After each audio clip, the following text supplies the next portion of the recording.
Welcome to the inaugural edition of Audio First, an audio anthology that brings the long-standing creative writing publication The First magazine from the University of Canberra's Faculty of Arts and Design into a new medium.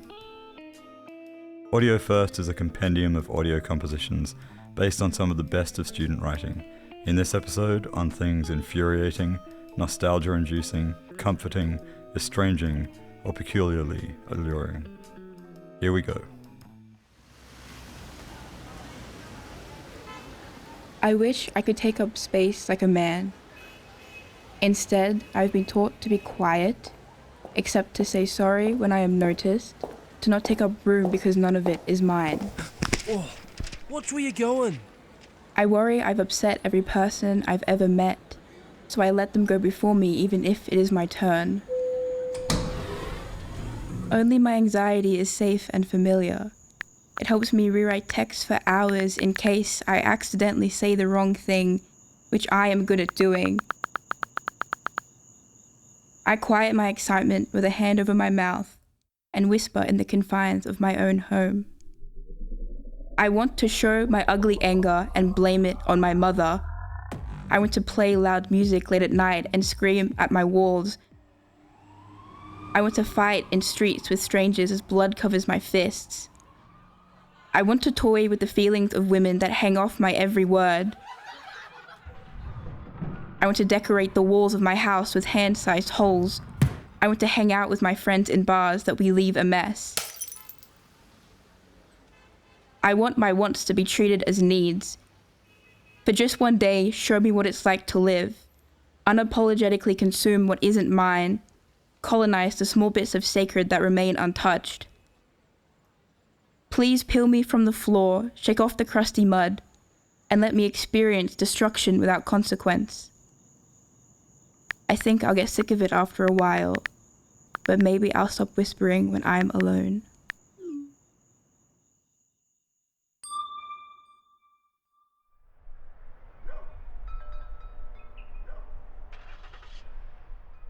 I've been staring at these two t-shirts for 10 minutes now. Right to left, left to right. My eyeballs feel like they've dried out and got stuck in a groove. The orange or the blue? I've always loved the orange t-shirt. It's pale, sweet tangerine with dark orange bands around the sleeves and neck. It had a picture of a pineapple on the front, but it's been through the wash so many times there's not much of him left. The pineapple had this huge cheesy grin that's always made me smile. There's just a bit of teeth left now and some of his sunnies, but I like what's left. It looks like a retro t-shirt now, even though it's only a few years old. I got it when I went to visit Dad for the first time. After my parents split up. It was the first time I'd gone anywhere by myself, and I fell in love with train travel that day. The busy station, the atmosphere, and knowing that everyone around me had come from somewhere and was going somewhere else. And then the quiet of the carriage, right after all that noise.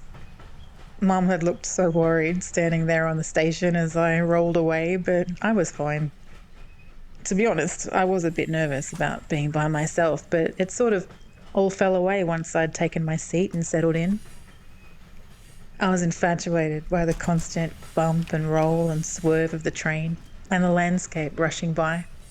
The city morphing into suburbia, into industrial, into fields, into the coast. I love where Dad lives. It's touristy, but that's because it's so beautiful. In the summer, it's pumping. Grey nomads, families, backpackers, and basically everyone. But in the off-season, it's quiet. You can get around and see all the beaches and no one is on them. Just a few people fishing or walking their dogs. I remember I hadn't seen Dad in nearly 6 months, and when I saw him, he looked surprised. He said I'd grown. He said, "You look so much older." And it sort of sparked something. I felt so much older. We got along so well that week. The day he bought me the orange t-shirt, We'd just had a coffee in the cafe near the waterfront. It was the first time Dad had seen me drink a coffee. I didn't tell him, but it had been the first time I'd ordered a coffee. I pretended I liked it, but really I thought it tasted like poison. Afterwards, we walked up and down the main street checking out all the shops. Dad and I tried on every hat in one of those tourist shops and nearly got thrown out for laughing too hard and making a mess. I saw the orange t-shirt and loved it. Dad must have seen me check out how much it was and realised I couldn't afford it. I went to the loo, and when I met up with Dad again, he'd bought the t-shirt. Right to left, left to right. But I love the blue one too. It sits off one shoulder, so you have to wear a singlet underneath. I just love this blue. It's the colour of a perfect blue sky. Mum bought it for me about a year ago. I was at home by myself and she'd slammed the front door and made me jump. I wasn't expecting her to be home for ages. Then she walked super fast through the house and slammed her bedroom door too. I hadn't seen much of her in the past couple of months. She'd been working heaps and going on dates with her new boyfriend every spare second she had. When she came out of her room, I could tell she'd been crying. She tiptoed over to me, took the book I was reading out of my hands and sort of made it flap away like a bird. She said we were going to have a girls' afternoon. I said, cocktails? And she smiled and said, not yet, maybe in a year or two. We drove to this shopping centre and went to the hairdresser. That was the afternoon I got my fringe and she dyed her hair brown. She's been brown ever since. Mum says she's going blonde again one day. She's just going through her brunette phase. I like it. I think her hair likes it too. When it was blonde, it always looked a bit blasted, like super dry. After that, we went into Princess Academy, where they sell all those gowns. Mum told the girl that was working there that I had a formal coming up and I got to try on all these beautiful dresses. Mum tried on a couple too. I remember being jealous of how her boobs looked in one of them and thinking that mine will never be that big. I got my dad's chest, damn it. We found the blue t-shirt in the surf shop. Mum had said it would look good at the beach when I next visit Dad and just bought it without me even trying it on. I was annoyed at her presumptuousness, like she was telling me what I would like. But I remember thinking, we are having a great afternoon. I'm going to choose not to get annoyed today. That was the first time I ever consciously switched off my annoyance. I noticed it dissolving away. She assumes she knows what I would like so often, but the frustrating thing is so often she's right. It's got a tiny hole at the back that I'm sure will be bigger soon. It's where I always grab it to rearrange the shoulders. And the orange one, it has hardly any picture left. I can't take everything with me. I need to be firm, unsentimental. When Mum said I should keep one of my school uniforms, I said no straight away because I have photos of them. Mum teared up and told me I was cold. I told her she could keep all of them if she wanted to. My uniform should surely represent so much to me, my whole high school experience. But I genuinely don't feel an attachment to it. I would never throw out my pencil case. I've had it since year 9, since I met Cindy and started hanging out with my friends. It's got Kaya's cartoon dog that she always used to draw on the back, our names in stars on the front, and 4 years' worth of scribbles, quotes and memories. My favourite is the game of noughts and crosses. B and I were playing it in science and she farted and Mr. Henderson turned around from the board and looked furious, like ridiculously furious, and yelled, "Filthy stink!" I thought I was never going to stop laughing. My stomach muscles were cramping. I was in serious pain and I still couldn't stop. The pencil case is my trophy from high school. The uniforms are just construction material. So why can't I be that decisive about these 2 damn t-shirts? I'll decide when I come back from dinner. Mum and her new boyfriend and his kids are taking me out for pizza as a last night in town present. Maybe when I look at the t-shirts with fresh eyes, I'll be able to see them more clearly. It feels weird. Last night in town. I'm not sure how I'm supposed to feel. I feel excited and scared at the same time. Scared that I'll hate uni, scared that I won't make friends, scared that I'll miss my friends and family too much to bear, and excited to take the train, this time inland instead of up the coast like when I see Dad. I'm excited to get to know the new town, the country town that gets freezing in winter, but the pictures of autumn look so beautiful.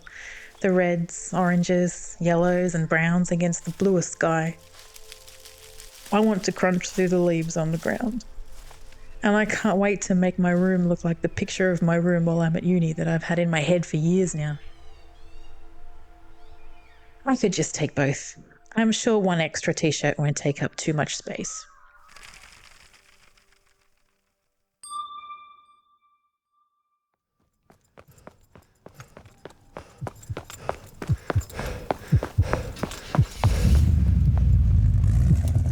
I take this machine for granted. How swiftly I move through rooms and speak to others slowly, casually, comfortable. Like a computer AI scraping. I cycle through faces and tones, shifting anything out of place under the skin. Sometimes I move my appendages in awkward ways, reaching too far, too high, to somewhere I shouldn't be. Shrinking in on myself or stopping dead in my tracks. And I've never stood still without fear of tipping over a tall tower of complex machinery where a loose screw could topple the structure. It seems easy to cause a glitch. I can think of several triggers: pressure, exposure, overworking. To conserve my power, a switch will flick and I shut down. Although it's hard to notice, the screws fall out. But nobody has to hear it. When I shut down, it's hard to see the flicker in the background bouncing awake, but unintrusive. My creators seem to like that. The moment when sparks fly, my twitching trips on repeat, my joints tick, click, creaking and screeching in time with speeding heating fans, there's nothing more terrifying than losing hold on something that carries so many coils and springs. My arms could reach inside and pull them free. What would you do with them? It's not a question, it's precaution or instruction. It's put them back and weld them shut, so I couldn't sing, strangle, stress, or stutter like a record stuck on loop over and shivering and smoking and ticking, always with the ticking, the double C's, or so sorry, or shit, god damn it. That's not funny. I know. I must be malfunctioning. But when I break, it forms a smile, and I laugh like firing pistons or pistols if it's not the right time. Some may think I break too easily. I'm lucky to function at all, given I was made in a world where our models aren't accepted, and we're forced to break from pressure with a quiet hiss.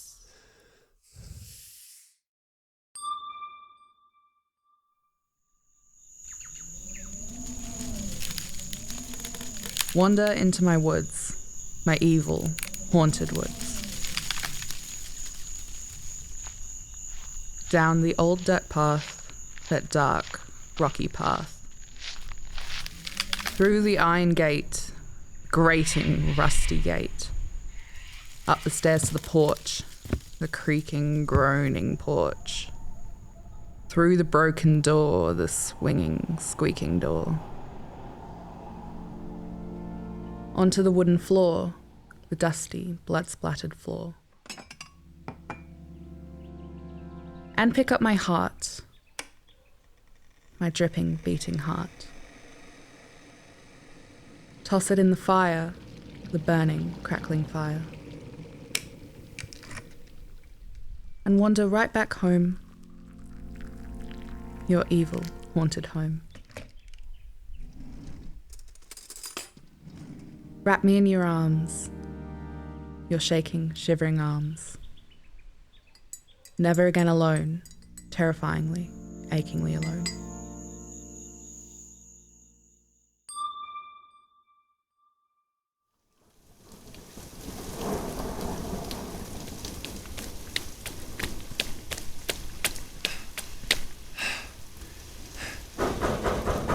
Hello?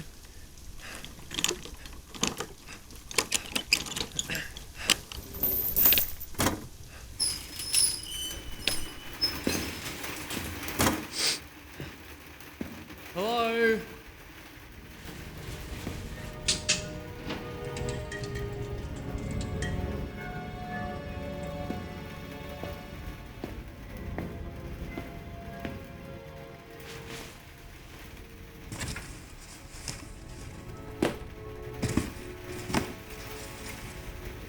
Junk. What?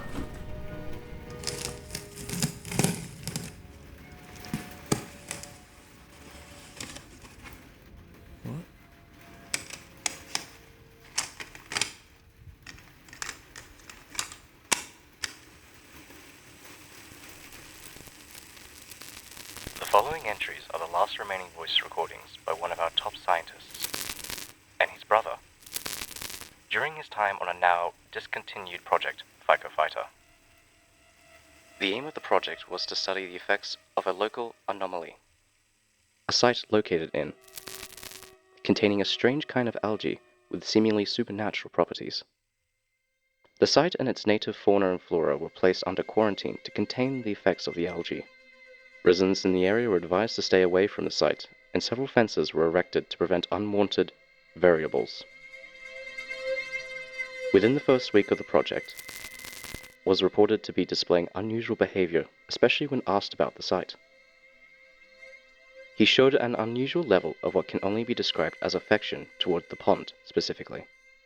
Several of his colleagues noted that as the project continued, he became near obsessed with the site to the extent that he began asking after the pond, as if it were a long-distance lover, when he was eventually placed on leave for health reasons.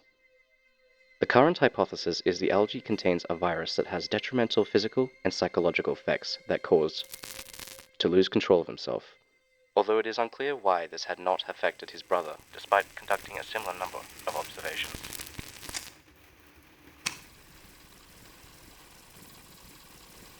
Entry 32. 18th of June, Tuesday. Time about 8:30, evening. Crickets and cars and airplanes fill the air, humming and singing. Pillars of yellow, white, and pink grow along the water like stalactites dripping into the inky void. The ducks make short squeaks like dog toys, which seems backwards, I tell my brother, since dog toys are designed to satisfy predatory instincts. Are you alright? Yeah. Yeah. Are these spiderwebs or hairs that keep catching my face? Are these croaks of frogs or bubbling pops of water? People have been graffitiing over the danger signs. We take a detour through the tunnels. Man-made impressions of man on man-made structures. Is that water rumbling or a motorcycle? The smell changes from petrichor to petrol and swamp to spray paint. My brother and I are talking about art. He tells me the last time we walked here together, I was horrifically depressed. We take photos on the bridge. I want to fix the memory by discussing the things I love instead. I can't see any stars, but at least the streetlights have turned on. The footpath changes from pink to orange to blue like a sunrise on concrete canvas. Fuck's sake.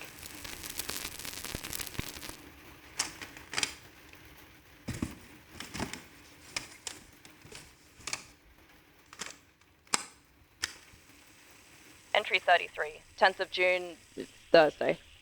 I'm not even meant to be here, meant to be on sabbatical leave, but I can't stay in my house. It's not home. And if I'm meant to be home, well, who are they to tell me what that looks like? A dozen cockatoos squawk in the distance. An ant finds shelter under my shoe. Grey clouds broken up by flying ducks. Grey buildings sink into the sky, broken up by greenery and terracotta footpath. A distant call, a few squeaks drowned out by those obnoxious white birds. I'm sat on a wet bench. It hasn't rained much, not enough to deter humans. It spits every few seconds. I could feel my legs getting colder, numb from the wet. I watch the swamp hens as they flick their tails and undulate like waves along the grass. There is always movement, always sound. The water trembles under the wind or raindrops or swans. The flags mounted on concrete buoys don't move. It's unsettling. I feel myself sticking to the bench. The hens run to the water. The trees sway with the wind and nesting peewees. People bike and walk and skate and jog behind the fence. Their eyes move to judge, to question why I've sat my ass in a puddle. But I don't want to move, not in time or space. If I move, I'll startle the leaves. My feet will crush the grass. My steps will disrupt the honks of angels, the cackles of geese. If I could just sit here with my numb thighs like the concrete flags and be still here, I'd be okay.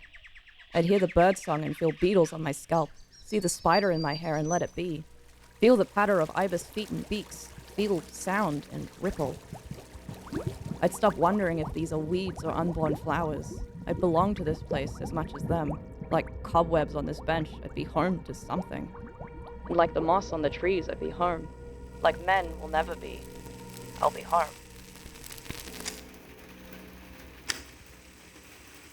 Entry 34. I don't know. I can't stay away. It's 4 a.m. and I'm thinking about you. Why do I worry about seeing you this late?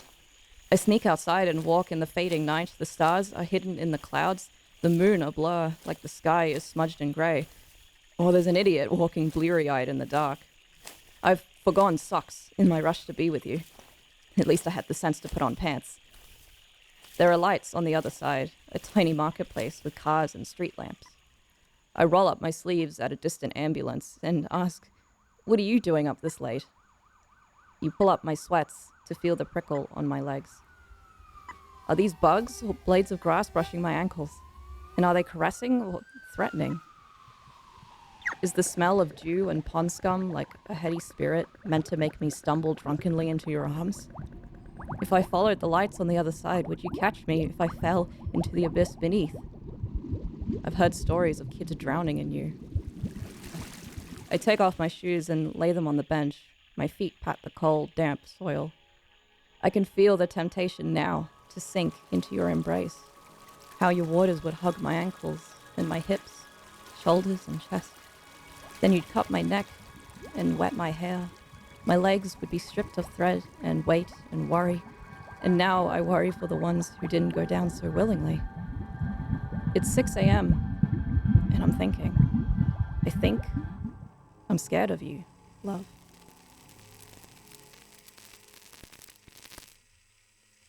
The project was ultimately abandoned after untimely passing as a result of his frequent visits and observations. All works in this edition of Audio First are voiced by their authors. Want Need is written and voiced by Georgia Biggs.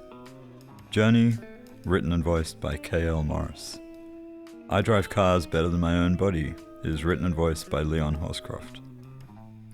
The Woods is written and voiced by Caitlyn Gibbs. Phycophyta is written and voiced by Leon Horscroft. Additional voice performed by Ryan Pritchard. Sound design and production and compilation of this edition of Audio First by Jack Morton. The original text of these works and attribution for Creative Commons audio clips used from the noble creators of freesound.org are available via the link in the episode description. Audio First is a production of the University of Canberra's Faculty of Arts and Design, 2024. It's broadcast first on UCFM and hosted on UCFM channels on podcasting platforms.